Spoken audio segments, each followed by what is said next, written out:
Great. सो आइए अपने सिरों को झुकाएंगे और प्रार्थना में जाएंगे। कोई भी जन जो है वो प्रार्थना कर सकता है। प्यारे खुदावन, हम आपका धन्यवाद करते हैं, आपके आगे आते हैं मेरे पिता परमेश्वर जी। जो भी प्रभु यीशु राजा आज का वचन हो मेरे पिता परमेश्वर जी, और आपकी ओर से हो मेरे खुदाबंदा खुदा प्रभु जी। जितने भी जन हम एक दूसरे के साथ जुड़े हुए हैं मेरे खुदाबंदा खुदा प्रभु यीशु राजा, तेरा वचन बहुत आई से हमारी बुद्धियों में आ जाए, हमारे दिलों में आ जाए पिता परमेश्वर जी।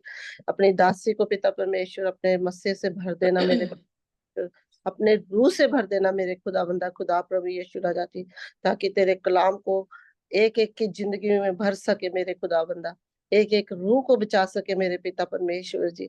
हम घटे आप हमारी जिंदगी में बढ़े मेरे पिता परमेश्वर जी। एक एक को पिता परमेश्वर जी अपने पवित्र आत्मा से भर देना मेरे खुदाबंदा, हमारी आत्मिक आंखें खोल देना मेरे पिता परमेश्वर जी। हमने बपतिस्मे तो ले लिए मेरे खुदाबंद, प्रभु यीशु नासरी हमें रूह का बपतिस्मा दे मेरे पिता परमेश्वर जी, अपनी पवित्र आत्मा का बपतिस्मा दे मेरे खुदा बाप।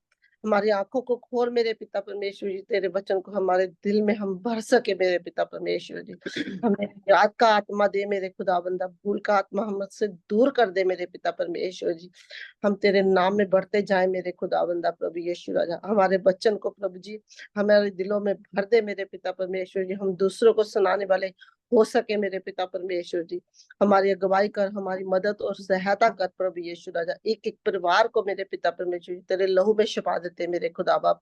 जितना भी चिर हम एक दूसरे के साथ रहे पिता परमेश्वर जी, तेरी पवित्र आत्मा से हम प्रभु जी तेरे साथ मेल मिलाप में रहे मेरे खुदावंदा। हमारी मदद और सहायता करना, जो कुछ मांगते हैं हम अपने प्रभु यीशु मसीह के नाम में मांगते हैं, आमीन आमीन। आमीन आमीन। सो आइए दानियल उसका 6वां अध्याय हमने 5वां पढ़ लिया था। सिस्टर सारा, कोई भी हिंदी में जो है, या सिस्टर प्रविंदर, कोई भी हिंदी में जो है दानियल उसका 6वां अध्याय जो है मेरे साथ खोल सकता है। दानियल सिंहों की मांद में। जी। दारा को यह अच्छा लगा कि अपने राज्य के ऊपर 120 ऐसे अधिपति ठहराए जो पूरे राज्य में अधिकार रखें, और उनके ऊपर उसने 3 अध्यक्ष, जिनमें से दानियल एक था, इसलिए ठहराया कि वे उन अधिपतियों से लेखा लिया करें, और इस रीति राजा की कुछ हानि न होने पाए। जब यह देखा गया कि दानियल में उत्तम आत्मा रहती है, तब उसको उन अध्यक्षों और अधिपतियों से अधिक प्रतिष्ठा मिली। वरन राजा यह भी सोचता था कि उसको सारे राज्य के ऊपर ठहराए। तब अध्यक्ष और अधिपति राजकार्य के विषय में दानियल के विरुद्ध दोष ढूंढने लगे, परंतु वह विश्वास योग्य था और उसके काम में कोई भूल या दोष न निकला, और वे ऐसा कोई अपराध या दोष न पा सके। तब वे लोग कहने लगे, हम उस दानियल के परमेश्वर की व्यवस्था को छोड़ और किसी विषय में उसके विरुद्ध कोई दोष न पा सकेंगे। Should I continue? या ये कहानी बिल्कुल प्लेन है। हाँ जी। तब वे अध्यक्ष और अधिपति राजा के पास उतावली से आए और उससे कहा, हे राजा दारा, तू युग युग जीवित रहे। राज्य के सारे अध्यक्षों ने और हाकिमों, अधिपतियों, न्यायियों और गवर्नरों ने भी आपस में सम्मति की है कि राजा ऐसी आज्ञा दे और ऐसी कड़ी आज्ञा निकाले कि 30 दिन तक जो कोई, हे राजा, तुझे छोड़ किसी और मनुष्य या देवता से विनती करे, वह सिंहों की मांद में डाल दिया जाए। इसलिए अब हे राजा ऐसी आज्ञा दे और इस पत्र पर हस्ताक्षर कर, जिससे यह बात मादियों और फारसियों की अटल व्यवस्था के अनुसार बदली न जा सके। तब दारा राजा ने उस आज्ञा पत्र पर हस्ताक्षर कर दिया। ओके। जब अब यहाँ पर जो दानियल है को दारा राजा जो है वो मादी फरीसे का है। जैसे हमने ऑलरेडी 5 में देखा कि वहां पे बाबुल का राज्य जो था खत्म हो गया, और मादी फरीसी का राज्य जो है वो आ चुका था। सो यहाँ पे दारा जो मादियों का राजा था, ओके। सो जब उसके राज्य में है तो हम देख रहे हैं कि 120 लोग जो हैं वो खास लोग हैं, उसमें से 3 जो है उनके ऊपर अध्यक्ष ठहराए गए, और दानियल जो है उन तीनों के ऊपर भी जो है वो ज्यादा हाईली फेवर्ड था उन तीनों में भी। सो जब वो ऐसे कर रहे हैं तो इस बात से जो बाकी उस देश के थे, फॉर एग्जाम्पल मैं यहाँ पर आकर प्राइम मिनिस्टर की हमारे यहाँ पे जो प्राइम मिनिस्टर रहे हैं वो हिंदुस्तान के थे बेसिकली, ओके। सो सभी जो है उनसे क्या कर रहे थे कि देयर वाज जेलसी कि ये इंडिया का बंदा आके यूके में जो है वो क्या बन गया, प्राइम मिनिस्टर जो है वो बन गया। वेल कुछ काम उनके वैसे भी थे जिससे हम इंडियंस भी जो थे ऑफेंड हुए थे, पर बेसिकली जो है कोई भी हमारे देश में आकर कोई और दूसरे देश का व्यक्ति ऊपर जाए तो ये एक ह्यूमन टेंडेंसी है कि हम क्या करते हैं, उससे नफरत करने लग जाते हैं, या उसको उस गद्दी से कैसे उतारे इसका जो है वो हम ढूंढने लगते हैं तरीके, ताकि वो इंसान जो है वो नीचे उतर जाए। एग्जैक्टली वैसे ही हो रहा है, ह्यूमन नेचर है, ह्यूमन टेंडेंसी है, और शैतान के जो बीज हैं वो ह्यूमन टेंडेंसी में आ पड़े हुए हैं। उस वजूहात से इस बात की वो प्रशंसा नहीं कर रहे कि ये खुदा का दास है या उत्तम शक्तियां खुदा की इसमें बसती हैं, पर प्रशंसा करने की बजाय वो उसको क्या कर रहे हैं, परसिक्यूट जो है वो कर रहे हैं। सो इसीलिए बाइबल में लिखा जो विकेड है वो हमेशा धर्मी को क्या करता है, सताता है। केन ने जो है वो हाबिल का कोई गुनाह नहीं था, पर हाबिल के साथ क्या किया, हाबिल को उसने घात कर दिया। यीशु मसीह में भी कोई गुनाह नहीं था, पर लोग जो है वो यीशु मसीह को क्रूस पर चढ़ाने का जो है वो क्या नारा लगा रहे थे और प्लॉट कर रहे थे कि कैसे यीशु मसीह को जो है वो पकड़ा जाए। जब मरियम को भी लेकर आए तो उन्होंने ये प्लॉट बांधा था कि अगर ये कुछ कहता है तो हम इसे पकड़ लेंगे और रोमी हुकूमतों के सामने जो है इसको ले आएंगे और कहेंगे कि तेरे ये हुक्म जो है वो नहीं मानता। क्योंकि वो औरत को लेकर आए और कहने लगे, बता मूसा ने तो कहा है कि पत्थर मार मार के जो है व्यभिचारिणी को पत्थर से मार के मार देना चाहिए, तू क्या कहता है। तो यीशु मसीह ने ना ये कहा कि मूसा की बात सुनो, ना ये कहा कि रोमी हुकूमतों की बात सुनो। यीशु मसीह ने जो है अपनी हुकूमत की बात की, और वो बात ये थी जिसने पाप नहीं किया वो इस स्त्री पर पहला पत्थर जो है वो मारे। सो उसने अपनी किंगडम जो है वहां पे दिखाई कि परमेश्वर जो है वो दयावान है, बेशक वो क्या है, जज जज भी करता है। सो वहां पर भी जो झुंड था, वहां पर भी जो क्राउड था, वो प्रभु यीशु मसीह से नफरत कर रहा है। इसीलिए उसे जो आई थिंक यूहन्ना में 15 अध्याय में इस तरह से लिखा कि उन्होंने मुझसे नफरत की पर कोई कारण नहीं था, without cause they were hating me. वो मुझसे जो है वो नफरत कर रहे थे। सो यहाँ पर भी जो है दानियल के साथ इसी तरह से हुआ। दानियल के अगेंस्ट एक प्लॉट जो है वो बनाया गया। अब हम देखते हैं कि जब धर्मी इंसान को कोई सताने पे आता है तो वो प्लॉट बनाता है कि किस तरह से इसको पकड़ा जाए, जैसे मरियम को पकड़ने का, जैसे यीशु मसीह को पकड़ने का। जैसे हाबिल को जो है उसने पकड़ने का प्लॉट बनाया, और प्लॉट जब बनता है तो वो क्या करते हैं उसके बाद, जो धर्मी इंसान है उसे कैसे लेता है।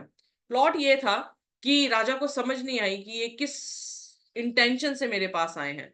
उस समय का ये रिवाज था, जैसे मैंने आपको पहले भी बताया, कि जो एम्परर था वो वर्शिप लेता था, पर यहाँ पर एम्परर जो है उसको वर्शिप के लिए कहा गया कि तेरी वर्शिप छोड़ किसी और की ना करे, और उन्होंने एक समय बांध दिया कि सिर्फ 1 महीने की बात है, 1 महीने जो है वो इंसान, हर इंसान जो है वो तेरी वर्शिप करे। उन्हें मालूम था कि वो दानियल के बीच में कोई पाप जो है वो ढूंढ नहीं सकते।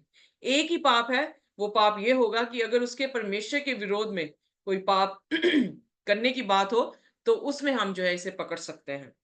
तो दारा राजा बेचारा, उसे मालूम नहीं था, दारा जो है वो इसको हाईली फेवर करता था, पर उसे ये नहीं समझ आया कि जो ये प्लॉट बना के लाए हैं वो दानियल के लिए ही था, किसी और के लिए नहीं था। जब वो दानियल राजा के पास जो है वो आकर कहते हैं कि दारिश ऐसा है कि तू ये हुक्म जो है जारी कर दे, तो इनफैक्ट विदाउट अंडरस्टैंडिंग, ना वो समझ पाया, और उसने जो है हुक्म ये जारी कर दिया। ओके, अब आगे पढ़े।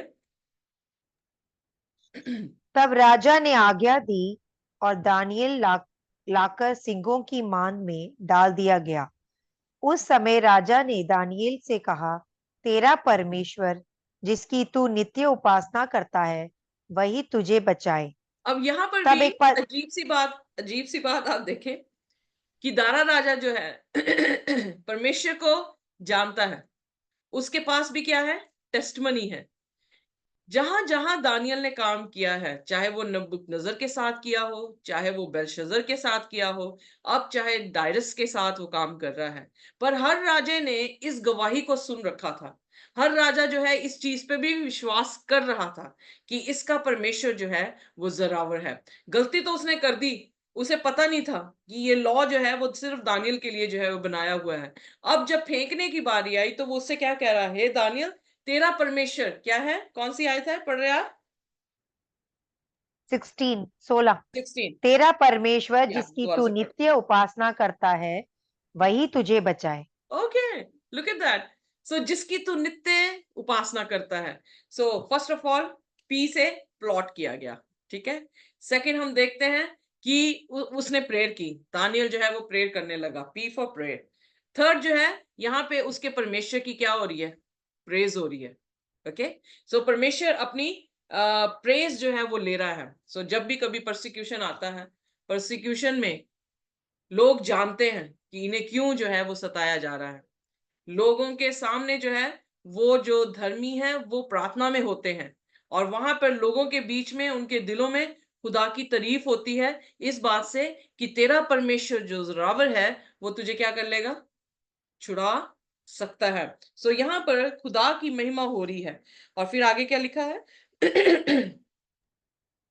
पढ़ दीजिए तब प्लीज। एक पत्थर तब एक पत्थर लाकर उस गड्ढे के मुंह पर रखा गया और राजा ने उस पर अपनी अंगूठी से और अपने प्रधानों की अंगूठियों से मुहर लगा दी कि दानियेल के विषय में कुछ बदलने न पाए। तब ओके, राजा अपने दानियल जो है वो अपनी सर्विस खुदा को कंटिन्यूस दे रहा है। ओके, सो परसिस्टेंट सर्विस है, और उस कारणवश अब यहां पर क्या है, परसिक्यूशन है उसमें। फर्स्ट ऑफ ऑल प्लॉट किया गया, उसने प्रार्थना करनी नहीं छोड़ी, उसने खुदा की तारीफ करनी नहीं छोड़ी, उसकी सेवा जो है वो परसिस्टेंटली कर रहा है, और परसिक्यूशन उस पर आ गया। पत्थर जो है वो अब इस तरह से है कि एक कमरा है, कमरे के अंदर जो है वो शेर है, उसे डालने के बाद वो पत्थर भी रख दिया गया। पत्थर भी इस तरह रखा गया जैसे दानियल ने भाग जाना। क्या दानियल भाग सकता था, शेरों के बीच में फेंक दिया गया तो शेर छोड़ देते उसे, जो भूखे थे ऑलरेडी। सो फिर पत्थर रखने का क्या मकसद था?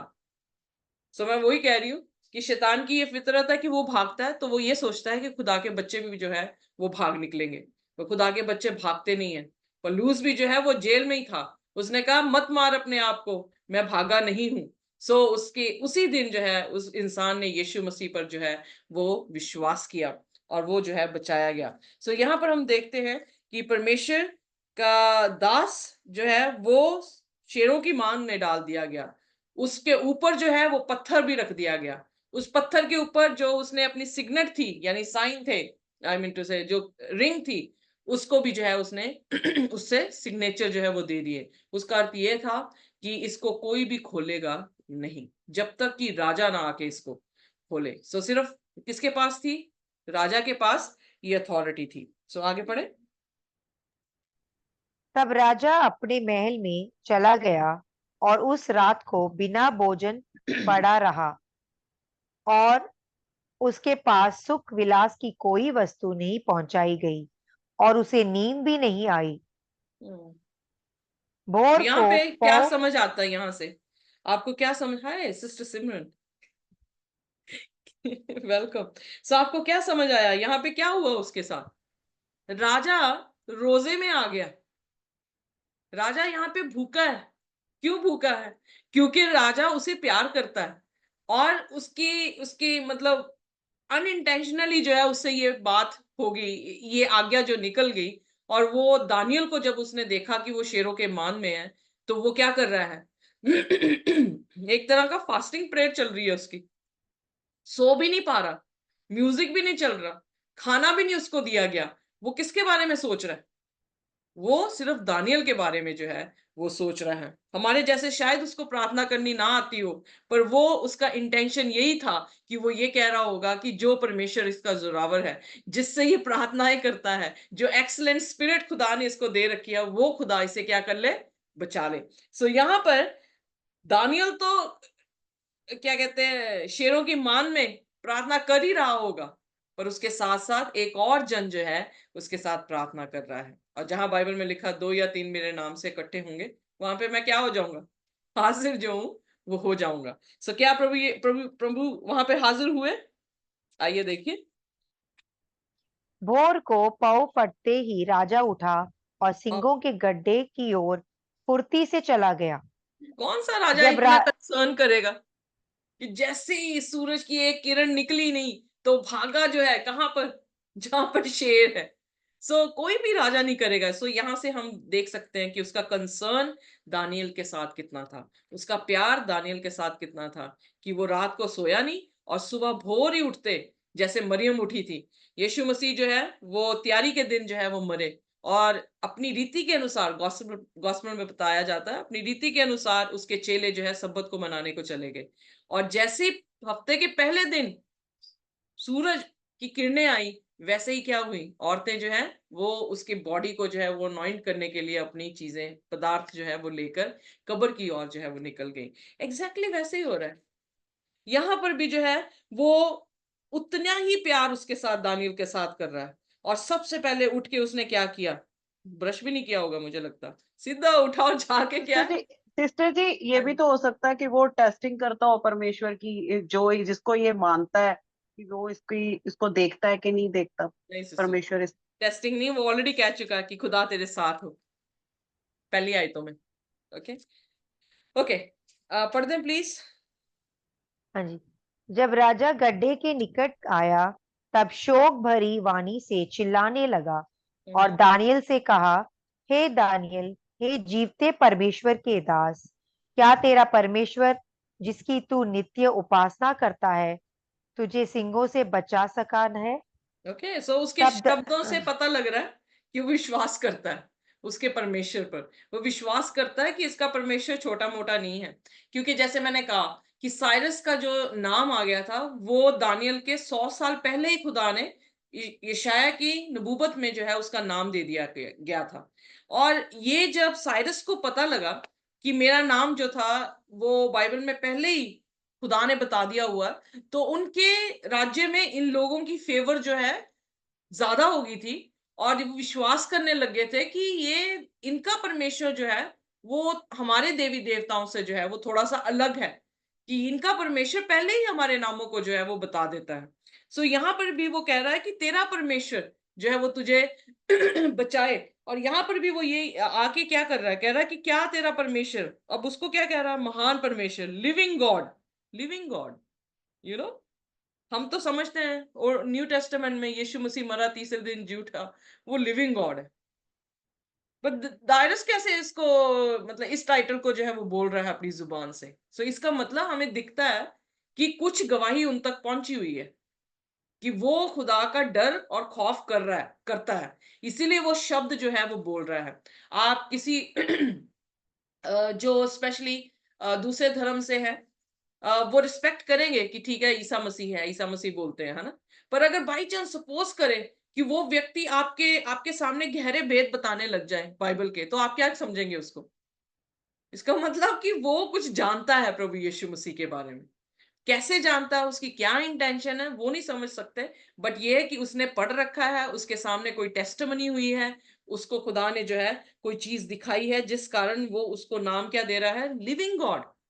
तेरा परमेश्वर जीवता परमेश्वर है। क्या उसने जिसके सामने निरंतर यानी कंटिन्यूसली तू उसे सर्व करता है। इसीलिए मैंने क्या बोला, पी से प्लॉट अगेंस्ट, पी से प्रेयरफुल था, प्रेयर प्रेज कर रहा प्रेस था, उसको परसिस्टेंटली सर्व कर रहा था।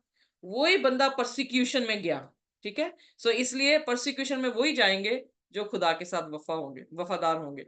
जो खुदा के साथ वफा नहीं, उन पे कोई परसिक्यूशन नहीं आएगी, वो बड़े आराम से रोटी पानी जो है वो खा रहे होंगे। तो यहाँ पर फिर नेक्स्ट चीज, जब उसने कहा क्या तेरे परमेश्वर ने तुझे प्रोटेक्ट कर लिया, कि नहीं किया। अब दानियल क्या कहता है?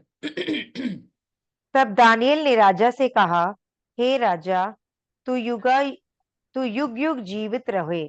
मेरे परमेश्वर ने अपना दूध भेजकर सिंहों के मुंह को ऐसा बंद कर रखा कि उन्होंने मेरी कुछ भी हानि नहीं की। इसका कारण यह है कि मैं उसके सामने निर्दोष पाया गया, और हे राजा, तेरे सम्मुख भी मैंने कोई भूल नहीं की।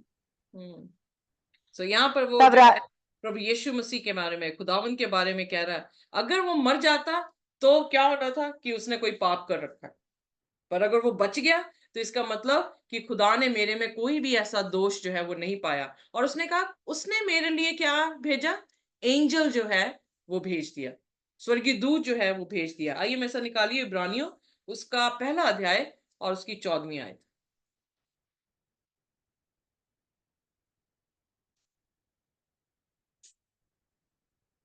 इब्रानियों पहले उसका 14वीं आयत। क्या वे सब सेवा टहल करने वाली आत्माएं नहीं, जो उद्धार पाने वालों के लिए सेवा करने को भेजी जाती हैं? ओके, सो एंजल्स की बात कर रहा है। क्या ये वो नहीं है जो हमें मिनिस्टर करती हैं, हमारी सेवा टहल करने के लिए हमें जो है वो भेजी जाती हैं?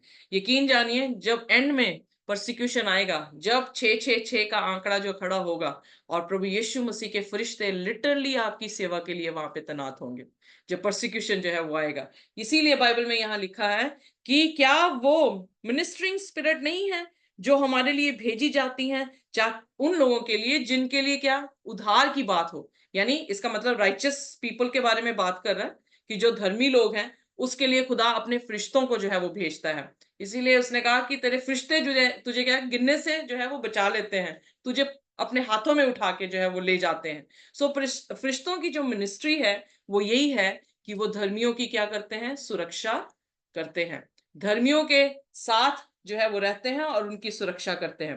वेल जीसस ने भी कहा, कहते इन बच्चों को मेरे से, मतलब इन्हें रोको मत, इन बच्चों को मेरे पास आने से। तुम नहीं जानते कि इनके फरिश्ते किसके? मेरे पिता के मुख को ताकते हैं। Are you getting me? So कहने का मतलब इवन बच्चों को प्रोटेक्ट खुदा करने के लिए किसको भेजता है? Ministering spirits. ये कोई दुष्ट आत्मा नहीं है, ये खुदा के दूत है जो खुदा अपने लोगों के लिए जो है वो भेजता है, उन्हें तैनात जो है वो करता है। तो इसलिए उसने कहा कि खुदा ने मेरे लिए क्या कर दिया? दूत जो है वो भेज दिया। और जब भेजा तो उसने दूत ने क्या किया? जिप। जो शेर इतने भूखे थे इतने दिनों से, उनके मुंह क्या कर दिए? बंद कर दिए। जस्ट इमेजिन, खाना उनके पास है पर उनका दिल ही नहीं कर रहा खाना खाने को। Can you imagine? ऐसा हो सकता है शेरों के लिए कि वो मुंह बंद कर जाए? इसीलिए जब इलाइजा को खाना खिलाया तो कहीं किसने खिलाया? कौओं ने। ऐसा हो सकता है कौवे खाना खिलाएं?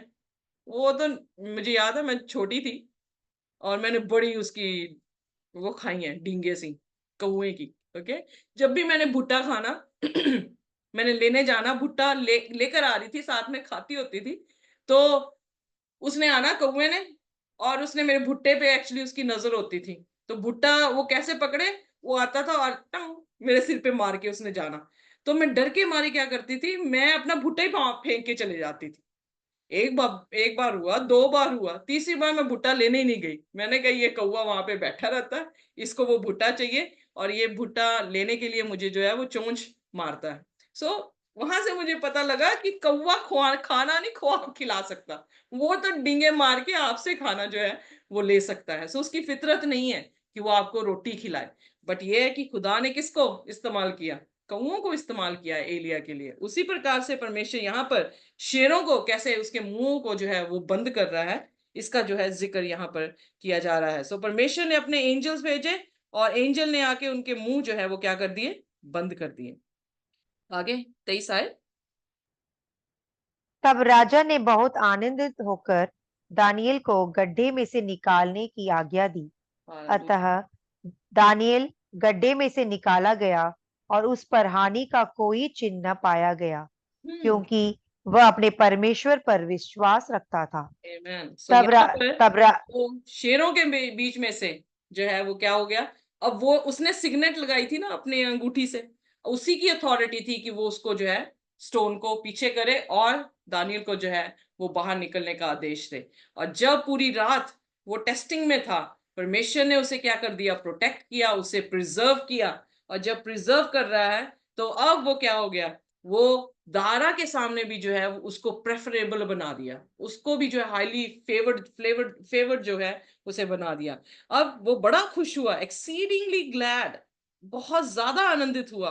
और उसने जो है दानियल को बाहर निकाला और देखा उसे कोई भी खरोंच जो है वो नहीं आई थी। आइए साम्स भजन संहिता उसका 7 और उसकी 14 आयत।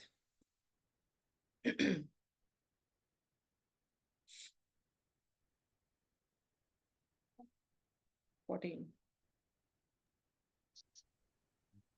Psalm देख 7। दुष्ट को अनर्थ काम की पीड़ाएं हो रही हैं, उसको उत्पात का गर्भ है और उससे झूठ का जन्म हुआ। कैसे हुआ, विकेटनेस कैसे आती है, जब उसको इनिक्विटी कंसीव करता है, मिसचीव को, और वो किसको पैदा करता है, झूठ को पैदा करता है। सो वो एक तरफ हम देख रहे हैं धर्मी इंसान को, एक तरफ हम देख रहे हैं दुष्ट इंसान को। दुष्ट इंसान जो है झूठ चालाकी से उसको जो है वो क्या करने की कोशिश कर रहा है, मारने की कोशिश कर रहा है। और 15वीं आयत प्लीज। उसने गड्ढा खोद कर उसे गहरा किया और जो खाई उसने बनाई थी उसमें वह आप ही गिरा। ओके 16वीं आयत। उसका उत्पात पलट कर उसी के सिर पर पड़ेगा और उसका उपद्रव उसी के माथे पर पड़ेगा। Amen. So इसीलिए यीशु मसीह ने कहा कि जो जो किसी के लिए गड्ढा होता है वो खुद ही उसमें क्या होता है, गिर जाता है। तो जिन्होंने प्लॉट किया था उनके साथ क्या हुआ, आइए देखिए अगली आयत।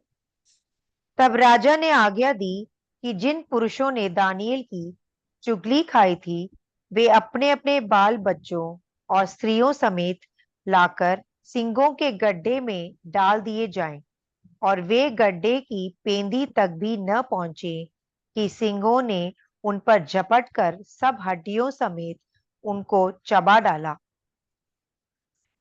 तब तब दारा राजा ने यहाँ पर कितना सारी कॉन्सिक्वेंसेस जो है हम देखने को मिलते हैं। एक विकेट का उसका कॉन्सिक्वेंसेस देखें क्या है। उन्होंने सिर्फ दानियल को फेंका, पर राजा ने किस किस को फेंकवा दिया, 120 जन जिन्होंने इकट्ठे होकर प्लॉट किया था, उनकी बीवियां उनके बच्चों के समेत। आर यू विद मी?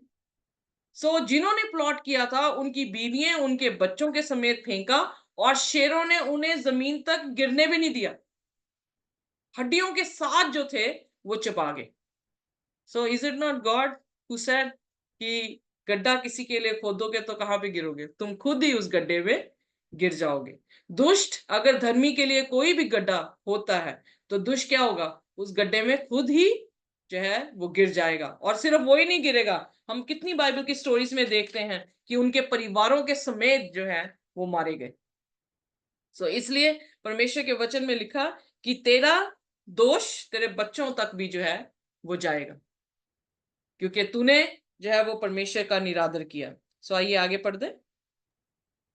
तब दारा राजा ने सारी पृथ्वी के रहने वाले देश देश और जाति जाति के सब लोगों और भिन्न भिन्न भाषा बोलने वालों के पास यह लिखा, तुम्हारा बहुत कुशल हो। मैं आमेन। यह यहाँ पे आज्ञा वेट अ आमीन मिनट आमीन। Look at that. यही चीज मैं कह रही थी, स्टॉप करे, देखियो तो सही क्या बोल रहा है, peace be multiply. You know कैसे भाषा अन्य अन्य जाति के राजा की भी जो है वो चेंज हो गई। इसलिए अगर बाई चांस कल कोई मेरे से पूछ रहा था कि हमें सत श्री अकाल कहना चाहिए, तो मैंने कहा जी आपको गुड मॉर्निंग कहने में क्या प्रॉब्लम है, उनको कोई प्रॉब्लम है तो बताएं, है ना। तो कह रहे नहीं वैसे ही, तो उनकी वाइफ जो वो कहने लगी कि नहीं ये मतलब मैं तो सलाम ही कहती हूँ उनको। तो मैंने कहा जी ठीक है, मैंने कहा देखे दोनों पार्टी में से एक एक जो है फॉलो करेगा। अब ये डिपेंड आप पे करता है, आपने अपने पार्टी में फॉलो करवाना उनसे कि आपने उनकी पार्टी को फॉलो करना। Are you with me? यहां पर दानियल की टेस्टमनी इतनी अच्छी है कि वो उसके हर शब्द देखे, लिविंग गॉड, प्राक्रमी परमेश्वर, excellent spirit of the Lord.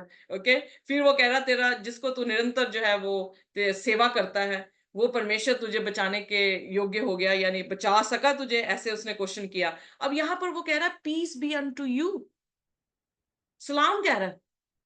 किसको? अपनी कौम को, मादी फरीसी के लोगों को, हिंदुओं को क्या कह रहा है कि सभी को क्या मिले? शांति जो है वो मिले। Can you understand the power? खुदा कैसे जो है वो काम करता है। सो इसलिए अगर दानियल उनकी भाषा बोलने लग जाता तो दानियल ने उनका फॉलोअर हो जाना था, पर दानियल अपनी ही भाषा में अटल रहा तो लोग उसको फॉलो कर रहे हैं। Are you getting me? So दूसरे जो है उसकी भाषा जो है वो बोलने लग गए हैं। सो इसलिए यहां पर उसने कहा peace be multiply to you. Nebuchadnezzar राजा ने भी वही कहा जब वो कन्वर्ट हुआ, और दारा ने जब ये टेस्टमनी देखी, क्योंकि ये कोई छोटी मोटी टेस्टमनी नहीं थी कि शेरों से कोई जिंदा जो है वो बाहर आ गया और उसकी कोई हानि नहीं थी। और जब उसने दूसरों को नीचे गिराया तो उन्होंने उनकी हड्डियां भी जो जमीन पे गिरने ना दी। सो इसका मतलब ये एक आम सी टेस्टमनी नहीं थी, पर इस टेस्टमनी ने उसके शब्दों को देखे कैसे। शायद मुझे लगता है दानियल भी ये कहता होगा peace be unto you, you no.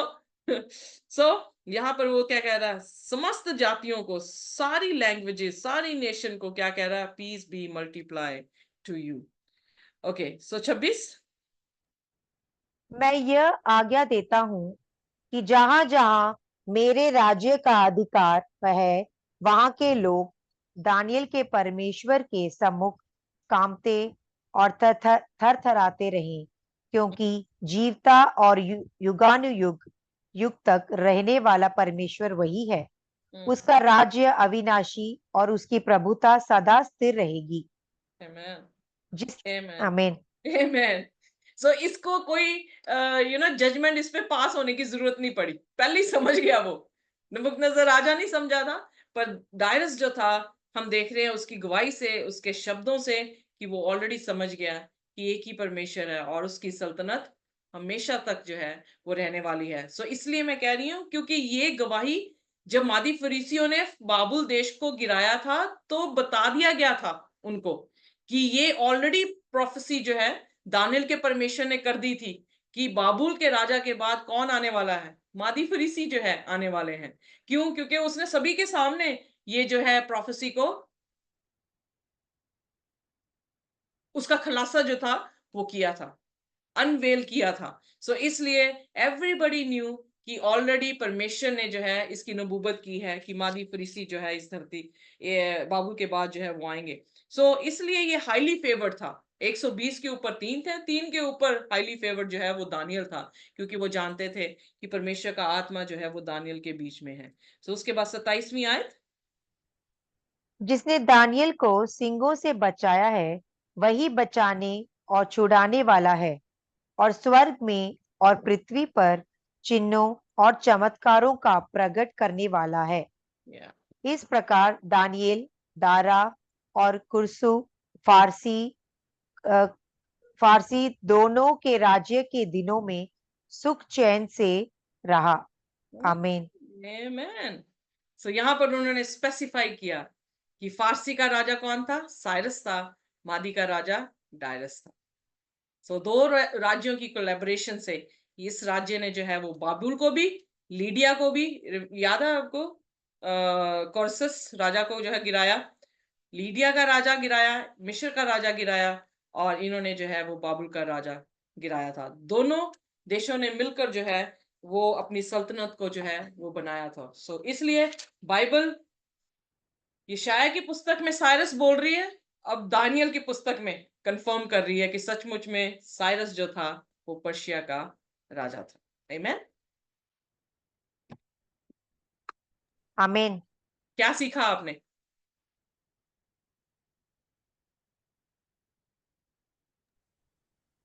जैसे कि एस्तर बुक में भी देखें तो यही होता है। हामान मोर्देकाई के लिए करता है ना, सेम चीज वो उसमें फंस जाता है, गड्ढा खोदता है तो वही उसी में गिर यस। जाता है। सेम वे दानियल के जो मतलब जो उनके साथ कोलीग्स बोलते हैं ना, उन्होंने उसके अगेंस्ट उन्होंने प्लान बनाया था इसको गिराने के लिए, तो लेकिन ईश्वर ने उसे बचाया क्योंकि उसको फेवर दिया, राजा की आंखों में फेवर दिया, और वो बच गया, सिंहों के डेन में भी डाला गया, फिर भी वो बच गया, क्योंकि ईश्वर जो है हमें प्रोटेक्ट करते हैं। बिल्कुल। जहां भी हैं उनकी नजर हमारे अपने बच्चों पर रहती है हमेशा। Amen. And he sends angels to protect. उन्होंने सिंहों का मुंह बंद कर दिया था। Yeah. Amen. Amen. Glory to Jesus. Glory to God. Anybody else? और जब हमें भी प्रभु का अक्स नजर आता है, जो हम उसको फॉलो करते हैं, जो भी हमें तब्दीली आती है उसको देख के दूसरे भी बदलते हैं। जैसे यहाँ पे दारा बदला, उसने ग्रीट किया। Yeah. Amen. Anything else, Sister Monica? Same thing sister, जो सबने कहा है कि like we need to stand for them no matter what, and we should be sure कि हम जब उसके लिए खड़े हैं तो वो तो हमारे लिए खड़ा ही, वो तो वायदे का पक्का परमेश्वर है, बिल्कुल। तो वो तो he is faithful always, that's his That's nature. yeah. और हम उसमें बने रहेंगे तो हम भी वो सीखेंगे। इतनी परेशानियों में खड़ा रहा जैसे सिस्टर ने कहा, रियली तब परमेश्वर की महिमा हुई ना। Yes. उन लोगों ने बोला हाँ इनका प्रभु सच्चा है। Yeah. So खुदा ने परसिक्यूशन शैतान ने डाली, तो खुदा ने उसे क्या किया? प्रोटेक्ट किया, प्रिजर्व किया, और उसी को जो है उसने एग्जॉल्ट किया। प्रॉस्पर कर दिया, एग्जॉल्ट कर दिया यार। That's right. सिस्टर तमन्ना?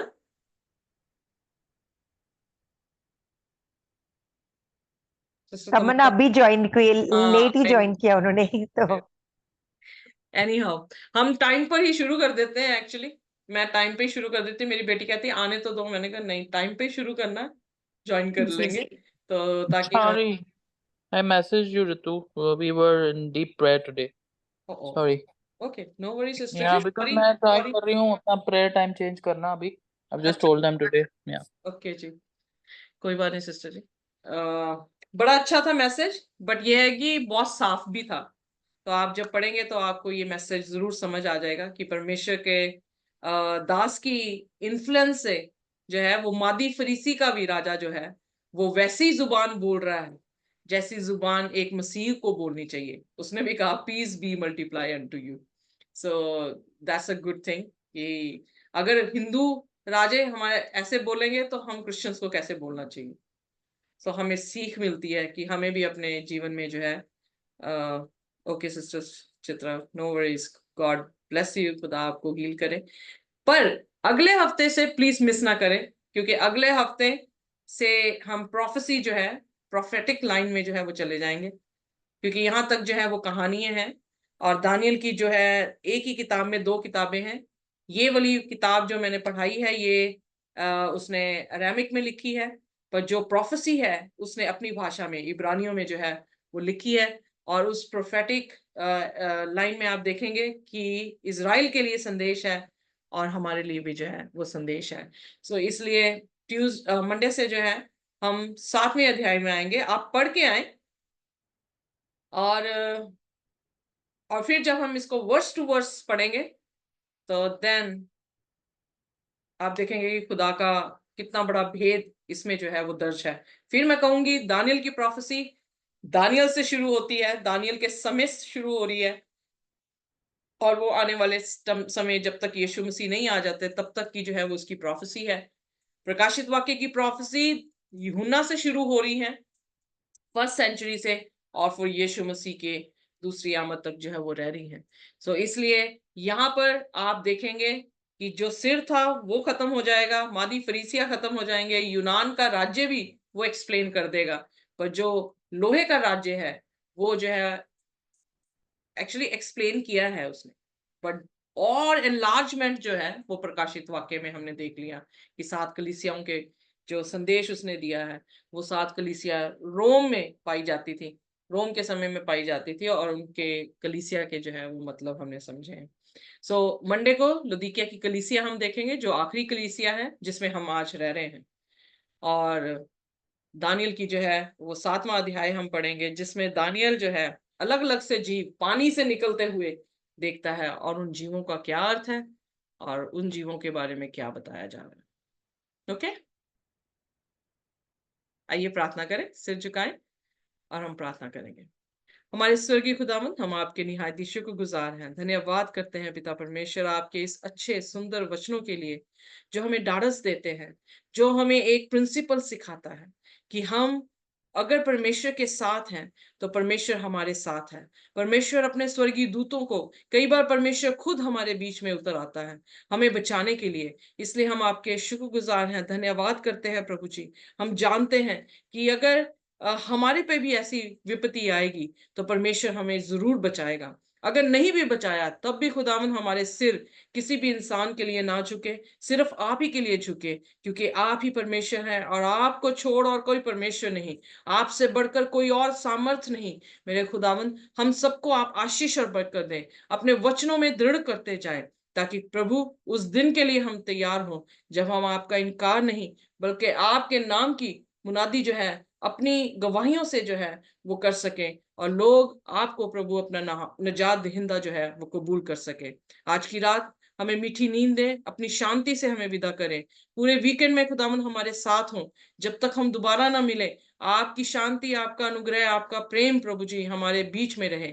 और जब तक आप आ नहीं जाते तब तक खुदावन हम आपकी निगहबानी में, आपके अनुग्रह में और आपकी शांति में बने रहें। इस प्रार्थना को यीशु के नाम से मांग लेते हैं, आमीन। आमेन। Amen. आमीन। आमीन। खुदा बरकत दे सभी को और आपको बड़ी आशीष मिले जब आप अपने अपने चर्चेस में जाते हैं इस वीकेंड में, खुदा की महिमा करते हैं, अपने भाई बहनों से मिलते हैं मसीह में जो है, तो आप और खुशी और आनंद से भरे। आपको which church are you going to preach in or where are you going? Actually मेरे हस्बैंड की अपॉइंटमेंट है, तो मैंने अभी पूछा भी नहीं उनसे कुछ। मैं बिजी हूँ अपनी इसी सुबह शाम दोपहर लगी हुई हूँ, तो थक भी जाती हैं एक्चुअली। मैं बैठना भी बड़ा Yeah, मुश्किल है मेरे लिए काफी देर तक, पर खुदा का correct. शुक्र है, खुदा जो है अपना अनुग्रह हमें दे Yeah, sure. You can share when you're back. रहा है। Thank you. Okay, bye Bye. Bye, good night. Good night. Sunday thank को यू मिलेंगे। सिस्टर। Have a जी, blessed हाँ जी। day. God bless. Thank you. Thank you very much. God God bless. Bless you too. Thank you, Ritu. Thank you very much. Praise the Lord.